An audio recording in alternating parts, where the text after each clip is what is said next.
Hi everyone, and welcome back to my channel, and welcome to my first official book haul of 2026.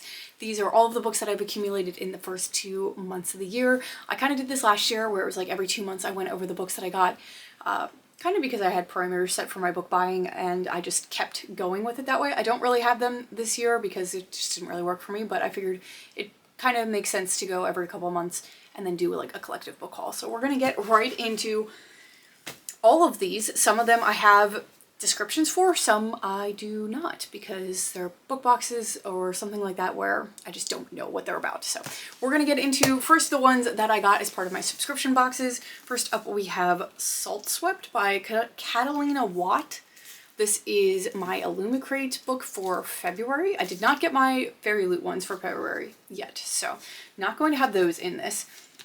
This says a ragtag crew, a perilous quest. First they need a boat, and next they need to learn how to sail it. Okay, interesting. Why do we not know how to sail a ship, but we need one? Don't really want to get into the rest of that description, but it does sound like it's going to be fun based off of just that comedic first couple lines.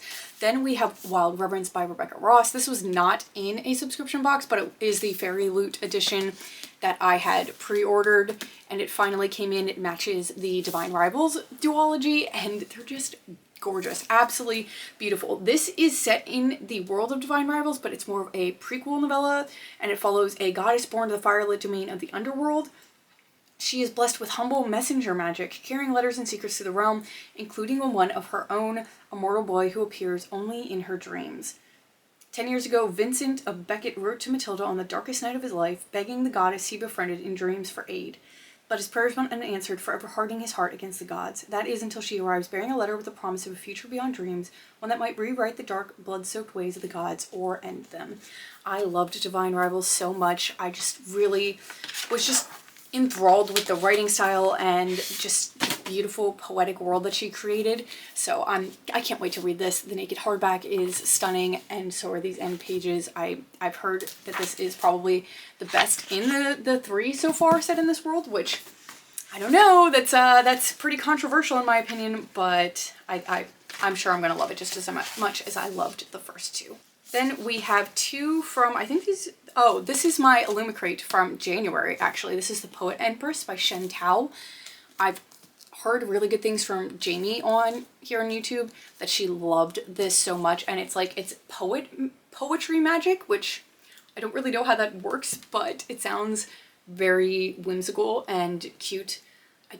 I don't know if that's going to be accurate or not, and I don't know too much of the plot beyond that. Then I have two of my Fairy Loot ones for January. We have The Swan's Daughter. This just looks like it's going to be like a fairy tale. That's what this looks like, given this cover. I don't know anything about this one. And then we have Graceless Heart by Isabel Ibanez. I'm sorry if I'm mispronouncing that one. I've heard good things about this as well, but don't know too much about the plot line for this. And yeah, if we sit here reading all of the plot lines for all of these, we're going to be here for a very long time, so I'm trying not to do that to you guys. And then I do have my Mystic book box subscription, which these are like dark romance books. So we have Brutal Obsession and Devious Obsession. These are hockey romances, like dark hockey romances. The first one is following a hockey player and a ballerina. And then the second one, also following a hockey player, but I don't know anything about the female character in here. But that's like a whole series. It's not just these two, but these are the two that they decided to do for the subscription box. Then just getting into some that I purchased on my own or were given to me. These are the ones that I haven't read yet. First up, and my most recent ones, we have The God of the Woods by Liz Moore. I heard really good things about this last year, I believe, and this is about a teenager who vanishes from an Adirondack summer camp. This is actually sort of a repeat of something that happened 14 years prior when her older brother went missing from the same summer camp. Their family actually owns the camp as well. I've heard mixed things about this. Some people, I think, thought that the pacing was a little bit too slow, but I think they were looking at it as more of a thriller and not just a mystery. And technically, those are very different writing styles. Thrillers are meant to be fast-paced and just on the edge of your seat intense, and mysteries can be a little bit slower paced and like really looking at all of the clues and evidence that's going on in them, more in the Sherlock Holmes style of books than just like go, go, go style of a thriller. So I think I'm still going to really enjoy it because I do like just strictly mystery books. Then I also picked up For the Wolf by Hannah Witten. This is set in sort of a fairy tale-esque world. I think this is probably inspired by Little Red Riding Hood. And it's about this girl who is a second-born daughter. Her one purpose is to be sacrificed to the wolf in the wilderness and hope he'll return the world's captured gods. She is actually plagued by this dangerous power that she can't control, so she's kind of excited to be sacrificed to this wolf, which is super weird because she thinks it'll help save people from her powers and then also bring back these captured gods. But it says, the legends lie, the wolf is a man, not a monster. Her magic is a calling, not a curse. And if she doesn't learn how to use it, the monsters the gods have become will swallow the wilder world and her world whole. And yeah, this was on my radar years ago whenever this first came out, and I never picked it up, so I'm really, really excited to have a copy of that finally. Then I got Siege and Storm. This is the second book to Shadow and Bone. I really like Shadow and Bone. I know a lot of people don't seem to like this additional trilogy in the Grishaverse. I don't know if that's because the second and third book fall off, but like I said, I did enjoy the first one, so hopefully I will enjoy the second one and then eventually the third one as well. Then I got An Arcane Inheritance. This says, legend says Warren University is built on the bones and forbidden magic of its most prized BIPOC students, hiding a secret society that will do anything to keep their own power burning bright, no matter who they must sacrifice along the way. I love an academy setting, and this also has a secret society in it, and just all of like these hidden secrets that are keeping this society running and the school running, and yeah, it just sounds like it's going to be messy, and I'm here for it. It sounds like a lot of fun. Then I got In the Veins of the Drowning. This is another one that Jamie has been raving about. This is actually about sirens, and I've never read a book about sirens. I think I have a couple that I need to get to that I haven't yet, so like this is just going to be added to the list. Maybe I'll do a reading vlog. Ooh, that's a good idea. A reading vlog with like different siren books or pirate books. We might have to do that. So this is about a young woman who's a siren, and she's trying to hide who she is because the kingdom believes that they're just monsters that are responsible for a lot of death and destruction. And then a neighboring king comes to visit, and he knows who she is, and he believes that she can save their kingdom from an even greater monster. Like I said, never read a siren book, so I'm very intrigued by that premise. Then we picked up Throne of the Fallen by Carrie Maniscalco. I don't know anything about this, if I'm being honest. I haven't read the Kingdom of the Wicked trilogy. I think this is supposed to follow on the heels of that.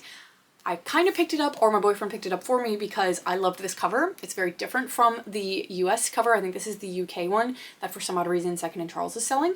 And yeah, that's why we picked this one up. So don't really know much about that one.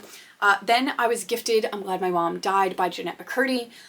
This is her memoir, sort of talking about her childhood as a TV star and sort of the pressures that her mother put on her, some of the terrible things that I think she went through as a star, specifically on Nickelodeon, and a lot of the like horrors that the director for that put these kids through. I've heard it's really, really tough, but also really moving, and I'm excited to read it. I really did enjoy iCarly as a kid, so I think I'm going to like that book. Then we have two that I picked up because I thought I was going to be able to read them in the past couple months on TBRs, and I just didn't get to it. The first is Nightshade. I know that this is a fantasy that is set in an academy. Don't know much more about it than that, and I really don't want to. And then the other one is The Will of the Many. This was a book club book for February for my, and I just didn't get to it, but I'm going to. But like, it's intimidating. I've also heard incredible things, so that's also intimidating. I know that this is set in kind of a dystopian-ish world where they work in like this kind of like a pyramid scheme setting where their will goes towards other people and they get more powerful based off of like the will of those below them. That's the only premise that I know for that one.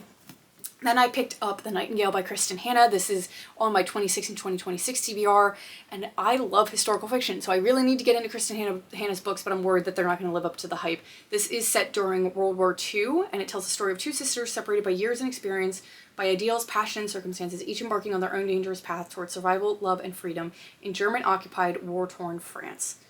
I don't know. I'm scared to read this one because so many people cry while they read it.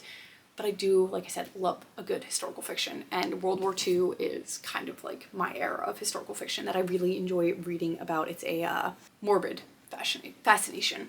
A random thriller that I picked up is She's Not Sorry by Mary Kubica. This was in the used bookstore that I like going to, where I got a couple of these, including The Nightingale, and I just heard good things about Mary Kubica's books, so I figured why not pick it up. I think I might actually own another one by her, Local Woman Missing. have you ever heard of it? Or I own it. I'm just not entirely sure which one. I don't really want to know the premise of this because sometimes it's way more fun to go into thrillers not knowing what they're going to be about. Then 3 books that I got from my parents for Christmas, but like I didn't see them until January, so that's why it's in this haul. We have the Queens of Renthia trilogy by Sarah Beth Durst. Look at these covers. Oh my god. They are beautiful. And Mary Beth Durst wrote The Spell Shop, which I loved last year. Such a cute, cozy fantasy. So when I saw that she had this trilogy as part of her backlist and they had re-released in these new covers, I asked my parents for them because they're beautiful and like, why wouldn't I? Yeah, that's the only reason that I picked these up. Like, I don't actually know the premise, but I know I love The Spell Shop and the cozy fantasy vibes that gave, and I feel like Sarah Beth Durst is probably just going to do that in every book she writes, so why not get every book that she writes? Then I picked up Rose in Chains by Julie Soto. I have actually since read this one because I was trying to read some of the traditionally published fan fictions from last year, and this was included on that list. I was really excited because I actually managed to find a signed copy that was like on the bottom of a display stack, and I was being really picky about the cover and I didn't want damage on it, so like I rifled through all the way to the bottom and realized that nobody had ever like pulled that one out of the stack because the signed copies have been gone for a very long time, but I managed to find one, so I was very, very excited about that. It was a lucky find. Next we have Us Against You by Frederick Bachman. I read Beartown and was obsessed with that book. It was a 5-star read and I was like, I need to read the next one, but of course then I bought this and I was like, but I'm reading another book, and then I got really nervous that I wasn't going to love this book as much as the first one, so I just haven't gotten to it since. But I got this in the very beginning of January and just haven't read it yet, so need to read that soon.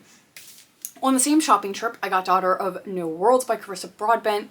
I've just heard that this is fantastic, and I know that it was traditionally published last year or the year before that. I love these covers. I know, controversial, most people love the indie covers better, but I think this is stunning. This is like a fantasy book. I don't know if this it says a former slave fighting for justice, a reclusive warrior who no longer believes it exists, and a dark magic that will entangle their fates. I don't want to know much going into this, so we're not going to get into anything else about that. And then the only other book I bought on that shopping trip is Silver Elite by Danny Francis. I've heard very mixed things about this. I know some people say that it's a fantastic dystopian and that it's going to bring dystopian novels back. I've heard some people say that it's really not that great, but like, I want to know because I love dystopian novels and the intrigue was getting to me, so I had to pick this one up. It says that it's the first of a sizzling dystopian romance series, and psychic gifts are a death sentence and there are rules to survival. Trust no one, lie to everyone, and whatever you do, don't fall for your greatest enemy. So it sounds like we're gonna get some romance mixed in with the dystopian, which I always loved, like Divergent and Hunger Games and the Maze Runner series, like those comfort series for me. So I'm really hoping that I can get back into some really good dystopian books this year, starting with that one. And then the only other books that I have are some that I bought after having already read them, either on Kindle or through audiobook, so these don't actually count towards my physical TBR, which is a good thing. We have First Down and Wicked Serve. These are in the same interconnected standalone series by Grace Riley. First Down is the first book and Wicked Serve is actually the last book. I think I own one of the middle, I own Breakaway, which is the hockey romance in this series, so there's only one more that I'm missing from the series that is just interconnected standalones that follow different sports romances. They are all members of the same family, but each person plays a different sport, and it's their story, their romances. I think these are really, really cute. If you like sports romances like the Windy City series, I think you guys are gonna like these as well. And then the last book that I have in this huge book haul is Darkness Bursts the Stars. This was an indie book that I was sent an ARC for, read it on my Kindle, really loved it, and decided that I wanted the physical copy. This is like the definition of yearning and angst and like, not love you in every lifetime, but love you through the lifetimes. These follow gods like that are eternal, and just their story and everything that they go through trying to be together, and the the betrayal and the, like I said, the tension and the angst is just insane in this, and I can't wait to get to the second book whenever she releases that one. So those are all the books that I have purchased or been given in the first 2 months of 2026. Looking around me, it's a little bit more than I expected it to be, but you know, that's okay. That's okay. We're working the way through the TBR. I think I'm making good progress despite getting all of these new ones, and you know, I'm okay with it. at the end of the day. So yeah, that is it for this video. Thank you so much for watching, and I hope you see you again in another one very soon. Bye.